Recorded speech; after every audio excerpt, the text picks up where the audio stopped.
Kumusta? Kumusta guys? Welcome back to my channel Simply CM. At right now guys, nasa Alanya pa rin tayo. Kung kita nyo yung aking mga labahan, nilabhan ko yung mga damit namin dito. Kasi si Martin pala yung maingay. So nilabhan ko mga damit dito guys para tipid-tipid din tayo ba. So anyway, today is anong araw? Monday, November 17, 2025 at andito tayo sa Noma Port Hotel. Yeah. At ano ba sasabihin ko? Bagong haircut tayo guys. Nagmukha na tayong Dora the Explorer. Ewan ko ba, may language barrier talaga. Kasi, yung gusto ko sanang buhok is, hindi naman ganito ka-short. Medyo longer. Tapos, pa color-color. Ewan ko bakit naging ganito yung ginawa ng hairdresser sa akin. Pero, anyway, okay lang din yan. Tutubo lang din. Yung buhok ay tutubo din naman yan. So, ano pa ba? It is, anong oras? It is 4:20 na ng hapon. Mamayang konti lalabas kami, maglalakad-lakad, and then maybe, yeah, so yun na nga guys yung mangyayari. So, anyway, alis kami. We're gonna walk outside and maybe, yeah, of course, get food kasi magpa-dinner na. And then tomorrow guys is kinakabahan talaga ako. As in, sobrang kinakabahan ko. Magpapa-tooth implant ako. Isa lang din naman. So, dito. Kasi, meron akong walang ngipin dito. Tapos, nung pina-check up ko dito sa dentist, sabi niya, yung upper na tooth ko daw is starting to go down, parang to cover up the one that doesn't have tooth here. Parang basta parang naglong na siya. So anyway, yung suggestion nila is mag-implant daw. So I'm like, okay then let's just do it para mawala na yung problema ba, problem solution ganyan. Pero tomorrow na nga mangyayari. So medyo kinakabahan ako kasi talaga ako guys, matatakutin ako sa mga ganyan. Ako yung klaseng tao pag may mga injection ay iiyak talaga ako sa kaba. Hindi, ewan ko ba, kinakabahan lang talaga ako. So tomorrow it's gonna be that day. Tapos by Wednesday is pang relaxation day lang talaga, wala kaming gagawin. And then by Thursday uwi na ng Janmar. So sana talaga safe lang yung gagawin namin. Sabi naman ng dentist dito na it is safe to fly. Kasi short fly lang naman, mga 4 hours ganyan. So yun, so sa akin isang implant, kang Martin apat na implant, 6 crowns. Pero yung crowns napaka-hassle pala talaga, no? It's because okay, implant 4 gagawin tomorrow, magi-extract din ng teeth, 4 na teeth i-extract kang Martin, tapos implant, tapos we have to wait whatever, we have to wait for 5 months para mag-heal siya, tapos babalik kami dito. So it's a process, it's a long process, but anyway, maganda kasi we're doing it now, so it's done. Pero medyo nakakakaba lang. It's gonna be fine. So yun na nga. So ano pa bang masasabi ko? Dito sa Noma Hotel, guys, I think it's really, really nice. Kasi, you are near sa lahat.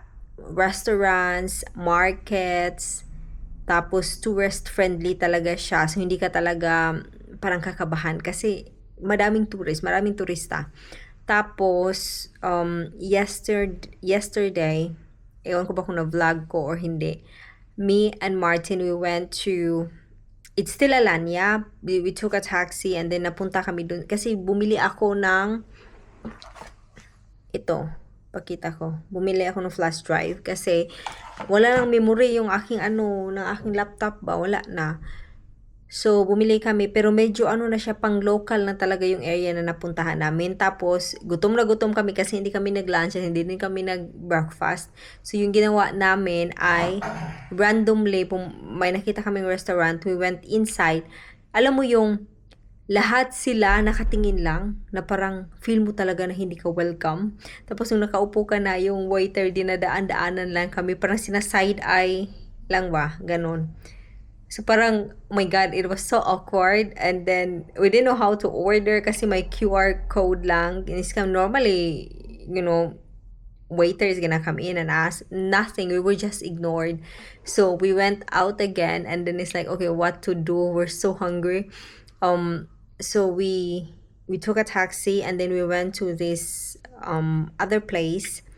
There's this called Local Cafe or Cafe Local, something like that. We were there the other day. It was so nice, and service is good, food is good. But we also wanted to try. It was more of was it like Italian theme? They got Italian pizza, but they also got burgers. Yeah, They so also got croissants, and they got like yeah, French, Italian, or something. It was really good, but but that one is meant to be. It was expensive also, I think, for people here, right? But then we yesterday, anyway, katabi nun, my other na kainan, which is, you can see, na very local siya. And it was also really, really cheap compared sa the other restaurant na kinainan namin. Masarap din. As in, masarap yung kinainan namin. Tapos yung nabayaran namin less than 1,000 lira lang. And then I had rice. I had chicken also kasi yung fish ay parang fish lang kinakain-kain ko dito kasi hindi ako nakakain masyado ng fish sa Denmark. So kahapon nag-chicken ako, and the service was really good. Martin had his kebab. Very very attentive. Ganon. So it was so nice. oh, you're thinking about authentic. No, attentive, like very, like service minded ba? Like when they see, like, oh, do you need anything? You need some sauce, you need some drinks, is there anything else? Like very like that. It was nice. And it was really cheap compared to the food that we've been eating here, because we've just been eating near the area here. And yeah, so it was nice. So now, I don't know where we're gonna eat actually. I hope we get a really good food today, because tomorrow is dental treatment. So I don't think we're able to really eat tomorrow, because then your mouth is sore. So it would be nice to have a really good food today. Yeah. Ganon. So, ano pa ba? Yeah, ganon lang. And then Wednesday nga ay wala kaming gagawin, relax lang para like to heal sa mangyayari tomorrow. And then by Thursday uwi na ng Denmark, and it's gonna be cold, and it's gonna be cold and gray and all that again. But the nice thing about it is we're just gonna be staying in Denmark for 1.5 month. Kasi by January ay pupunta kaming Pilipinas, guys. We're gonna travel to the Philippines, which is super nice also. Kasi nga, it's my home country. And then, it's warm, it's sun, and beach, ganon. So, we have to, taon-taon, tinatan nyo, nanonood ko sarili kong video. But anyway, so it would be nice also to escape from the winter. Kasi yung super winter dito na talaga is January, February, March. Yun yung parang grabe talaga. So, we're gonna be staying in Philippines. I mean, my vacation will be January, February. So, I have 2 months to just, enjoy life. Maybe more active in doing vlogs kasi I'm not gonna be working for 2 months. And yeah, so para naman productive at kahit papano may konting pera na I'm receiving. So yun. Pero guys, sino ba sa inyo dito yung yung monetize na yung Facebook nila? Grabe talaga. Na frustrate ako sa Facebook. Hindi talaga monetize yung aking Facebook page there. Ewan ko.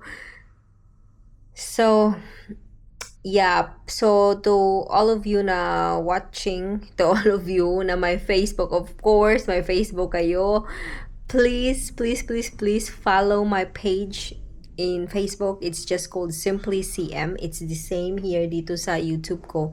Simply CM. I-watch nyo naman, mag-comment naman kayo sana, mag-share, ganyan. Kasi gusto ko sana talaga na monetize yung aking Facebook page by the end, before the end of this year. Sana, please, please, please, ganon.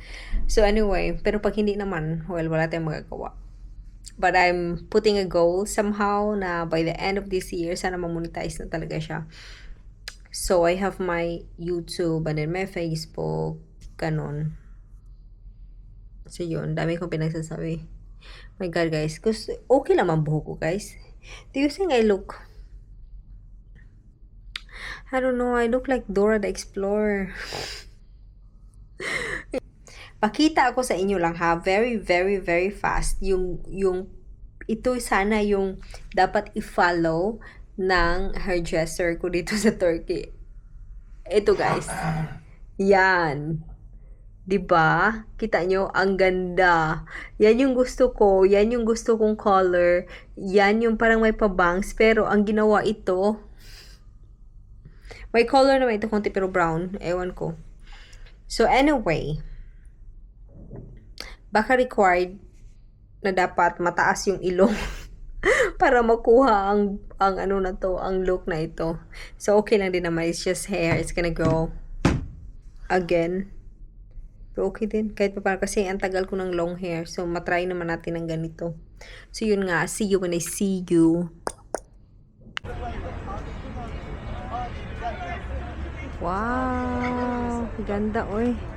This is the castle, guys. There. Super nice.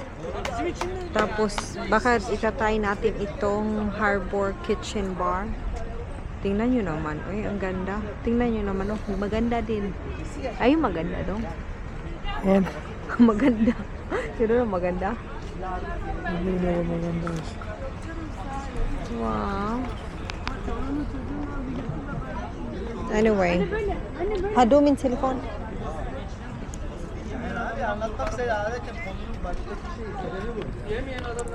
Wait lang. Okay guys, andito tayo sa labas, naghanap tayo ng makakain. Diyan sa likod ko, may nagpo-photoshoot na couple. And it doesn't even show up as harbor. So Martin, check niya if itong Harbor Kitchen and Bar is maganda. Check din niya yung price, of course. Tingnan natin para hindi tayo ma-shock. No, not a cheap price. You're paying today. Oh, I'm not paying, Martin. Seriously. I only got 400 lira. So anyway, yun. So either i-try natin ito or i-try natin yung food na kinainan namin dati, yung Ravsa. Maganda din yun. But let's see. Busy siya, oh. Busy. Bad reviews? Okay. Bad review daw. Okay, so walk tayo and then let's see. Yun naman yan, guys. Oh, mapapanganga ka na lang talaga, guys. Parang masasada ko konti pagkaalis ko dito. It's Monday now. We're gonna go home Thursday. But you know, the days, it goes so fast. Right, dong? Careful, ha? Tingnan nyo naman yan. Wow!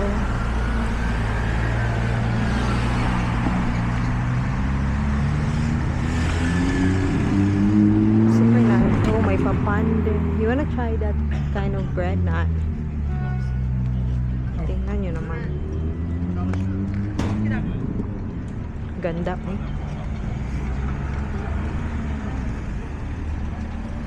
You think as soon as to adan ha they accept ya vehela di quote? Nay. Okay. Wow. Oh, they got the that looks yummy actually, oh. Ang ganda. Pakita ko lang ang aking background, ha. Tingnan niyo. There. Shit. Somebody's fishing. You know, there's a lot of Filipino I saw a lot of video Filipinos when they were in Sweden. They were fishing. Yeah, but I wonder, I don't think you need like a license to do that, no? Sweden, yes. Really? So guys, yung favorite restaurant natin ay close. So, andito tayo sa ibang restaurant. It's called, I don't know, Fox Steakhouse, ganyan. So, first time din namin dito. Tingnan nyo. Martin, oh, super comfy sa kanyang sofa. Sobrang laking sofa, inoccupy niya. So anyway, yun. Tapos yun yung ganyan. So isda rin yung aking in-order today. Mura siya. 870 lang. It's called the Fox Lounge Pub. Ganyan.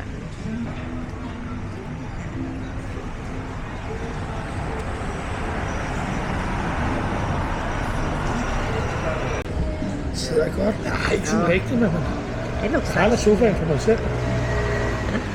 It looks very nice.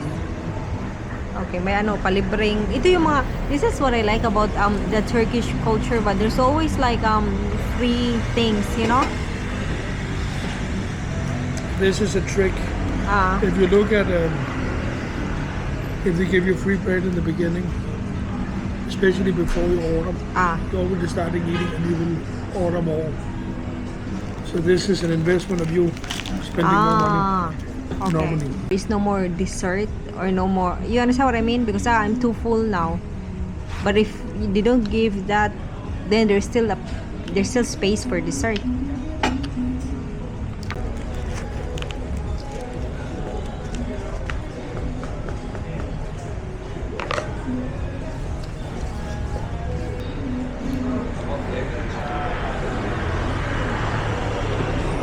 What is that? Can I taste it for me? Yes, it's a little spicy. Not spicy. It's more of the cheese side.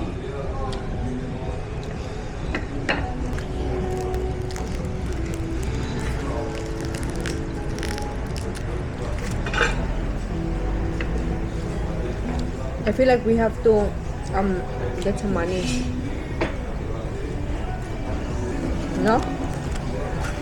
Gonna give something to the one who's picking us up.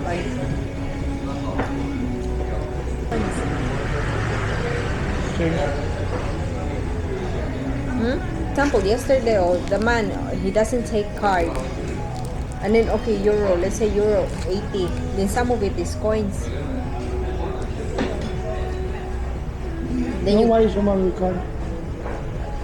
there is no 30.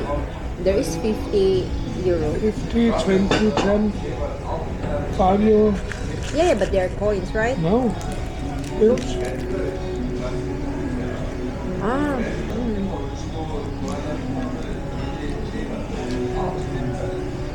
This is the most chubby cat ever. It doesn't have a neck.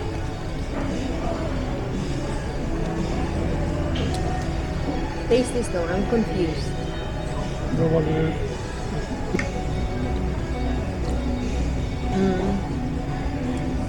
You know how to make that? I kind of recipe.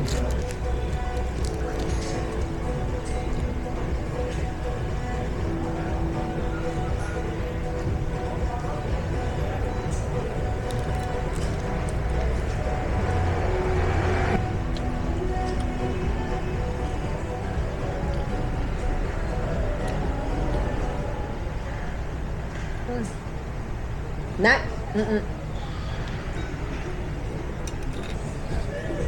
No. I actually like this, but problem in the belly after. Baan kita nila ba?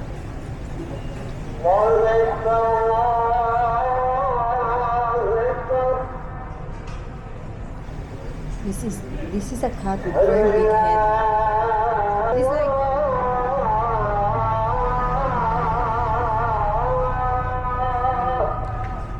I saw a guy who the same style with you. He's about to just walk on the street.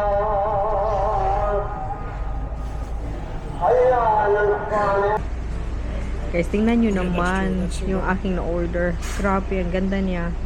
870 lira. Maganda tingnan yung arrangement. May rice pa, ganyan. Yung kinainan namin yung the other day, 3,000 finish sa akin, guys. Hindi, as in, wala. Ito talaga, sobrang mura lang. I think, compare sa 3,000 na nabayaran ko the other day. Yummy! This is so yummy. I think I'm gonna exchange this here. Ooh. And then you here. Is that edible? I think so. I just fucked it up this time. Anyway, ito na nga. Can I put it somewhere? So yun na nga guys, kain tayo. Yung decoration nila is nawala. Is it? Let me see. Is it actually food?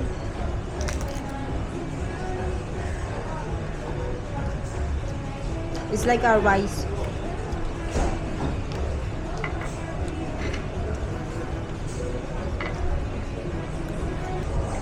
Thank you so much.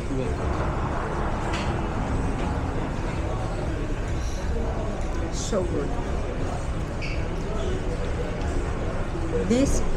This got more flavor.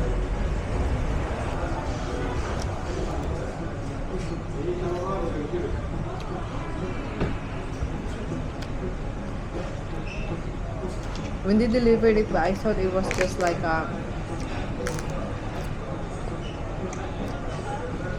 But you know what you did that you don't see ever in Philippines? what?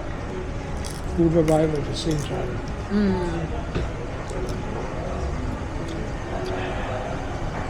They actually do that in Philippines also, but in the nicer restaurant, you know. Normally not. You see anyone like a Coke or single starter, you have to start using those.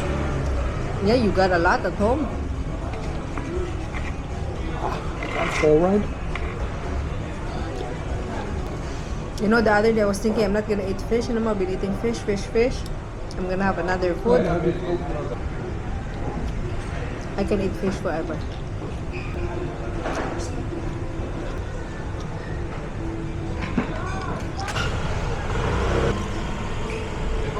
Your steak good? Very good.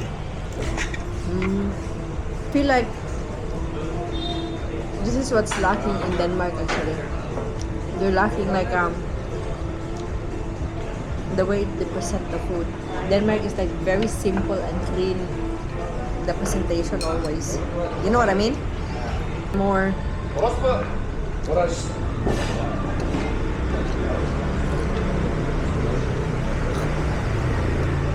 You see, there's our Coke. Yeah, ano man. One in the white. Can you just do your hand? Just talking someone.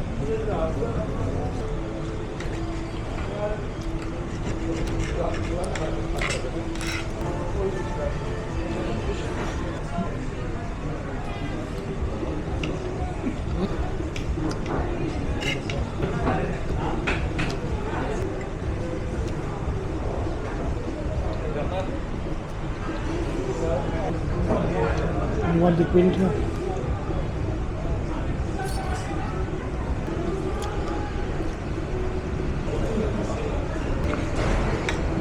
Then listening to you. Amazing. You?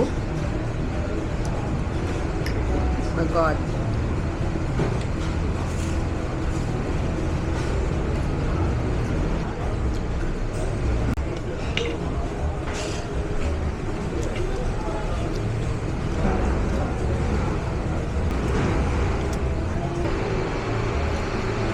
Also want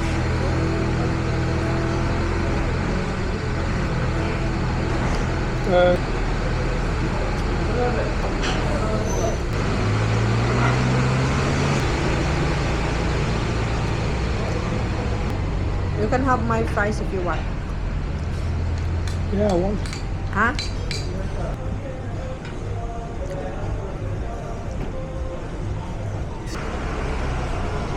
Hey, but it's not too sweet.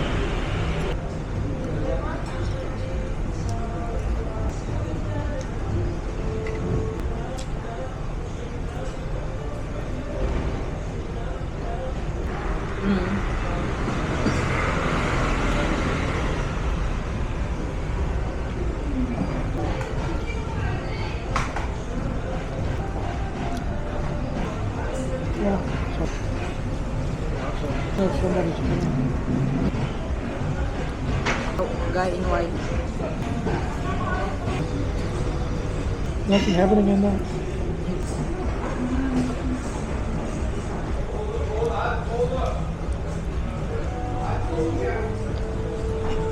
It's not working.